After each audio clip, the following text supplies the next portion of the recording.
இன்னைக்கு நம்ம வீட்டில் ஸ்பெஷல் என்னன்னு பார்த்தீங்கன்னா பெலாக்கொட்டை சாம்பார் தாங்க. இப்போ பெலாக்கொட்டை சாம்பார் வைக்கிறதுக்கு நான் ரெடி ஆகிட்டேன்.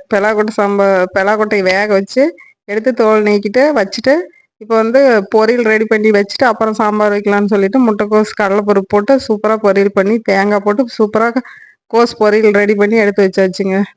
எடுத்து வச்சுட்டு இப்போ வந்து பெலாக்கொட்டை சாம்பார் வைக்கிறதுக்கு பெலாக்கொட்டை, அது கூடவே 2 கத்திரிக்காய், ஒரு தக்காளி, தேங்காய் ஒரு 2 பீஸ் இதுங்களெல்லாம் கட் பண்ணி நல்லா வதக்கி எடுத்துட்டு, நம்ம வீட்டில் அரைச்ச செலவுத்தூள், மிளகாத்தூள் போட்டு மஞ்சத்தூள் அது கூடவே சேர்த்து பச்சை வாசம் போகிற அளவுக்கு வதக்கிட்டு, ஏற்கனவே நான் சின்ன வெங்காயம், பூண்டு, இஞ்சி, ஒரு பீஸு தேங்காய் இவங்களை நல்லா வதக்கி ஆட்டி எடுத்து வச்சுருந்தேன். அதையும் அதுலேயே ஊற்றி நல்லா கொதிக்க வச்சு இறக்குறப்போ ஒரு கொஞ்சம் புளி கரைச்சி ஊற்றி இறக்கிட்டா சூப்பராக பெலாக்கொட்டை சாம்பார் ரெடி ஆயிருங்க.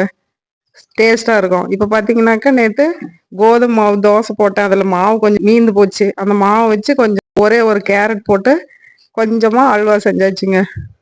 இதுதான் இன்னைக்கு நம்ம வீட்டில் ஸ்பெஷலு. இது சாதம் வடித்து எடுத்து வச்சிட்டேன். பார்த்தீங்கன்னா நம்ம வீட்டில் சாதம், பெலாக்கொட்டை சாம்பார், பொரியல். இது வந்து நம்ம வீட்டு ஸ்பெஷல் இவ்வளோதாங்க. வாங்க சாப்பிட்லாம். ஓகேங்க, அடுத்த வீடியோவில் பார்க்கலாம். பாய்.